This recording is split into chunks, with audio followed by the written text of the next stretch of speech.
പഹൽഗാമിലെ ഭീകരാക്രമണത്തിൽ കൊല്ലപ്പെട്ട കൊച്ചി സ്വദേശി എൻ രാമചന്ദ്രന്റെ മൃതദേഹം നാട്ടിലെത്തിച്ചു. കൊച്ചി അന്താരാഷ്ട്ര വിമാനത്താവളത്തിൽ മന്ത്രി പി പ്രസാദ്, ജില്ലാ കളക്ടർ NSK ഉമേഷ് എന്നിവർ ചേർന്ന് മൃതദേഹം ഏറ്റുവാങ്ങി. വെള്ളിയാഴ്ച സംസ്കാര ചടങ്ങുകൾ നടക്കും. പഹൽഗാം ഭീകരാക്രമണത്തിൽ മരണപ്പെട്ട രാമചന്ദ്രന്റെ ഭൗതിക ശരീരം 8 മണിയോടെയാണ് കൊച്ചി അന്താരാഷ്ട്ര വിമാനത്താവളത്തിൽ എത്തിച്ചത്. മന്ത്രി പി പ്രസാദ്, ജില്ലാ കളക്ടർ NSK ഉമേഷ് എന്നിവർ ചേർന്ന് മൃതദേഹം ഏറ്റുവാങ്ങി.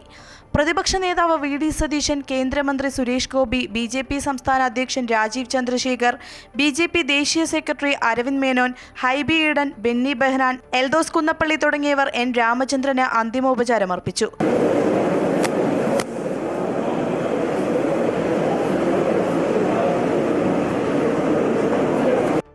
രാമചന്ദ്രന്റെ ഭൗതിക ശരീരം കൊച്ചിയിലെ സ്വകാര്യ ആശുപത്രിയിലെ മോർച്ചറിയിൽ സൂക്ഷിച്ചിരിക്കുകയാണ്. വെള്ളിയാഴ്ച ചങ്ങമ്പുഴ പാർക്കിലെ പൊതുദർശനത്തിന് ശേഷം സംസ്കാര ചടങ്ങുകൾ നടക്കുമെന്ന് ജില്ലാ കളക്ടർ പറഞ്ഞു. ഇപ്പോൾ ഹോസ്പിറ്റലിലേക്കാണ് കൊണ്ടുപോകുന്നത്. ബിക്കോസ് അവരുടെ ബന്ധു വിദേശത്ത് നിന്ന് വരാനുണ്ട്.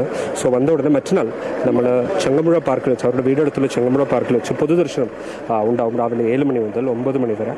അതിനുശേഷം ക്രമേഷൻ ഉണ്ടാവും. ഇതിൽ എന്തെങ്കിലും മാറ്റം, ഫാമിലിയുടെ റിക്വസ്റ്റ് അനുസരിച്ച് വേറെ എന്തെങ്കിലും മാറ്റം ഉണ്ടെങ്കിൽ നമുക്ക് അറിയിക്കാം. തിങ്കളാഴ്ച രാവിലെയാണ് രാമചന്ദ്രനും കുടുംബവും കശ്മീരിലേക്ക് പോയത്. മകൾ ആതിരയുടെ കൺമുന്നിൽ വെച്ചായിരുന്നു രാമചന്ദ്രനെ വെടിയേറ്റത്. ഭീകരവാദത്തിനെതിരായ മുദ്രാവാക്യങ്ങൾ വിളിച്ചുകൊണ്ടാണ് N രാമചന്ദ്രന്റെ മൃതദേഹം ജന്മനാട് ഏറ്റുവാങ്ങിയത്. വെള്ളിയാഴ്ച കൊച്ചിയിൽ സംസ്കാര ചടങ്ങുകൾ നടക്കും. ക്യാമറാമാൻ ബിനു ഈശ്വരമംഗലത്തിനൊപ്പം AT അശ്വതി, അമൃത ന്യൂസ്, കൊച്ചി.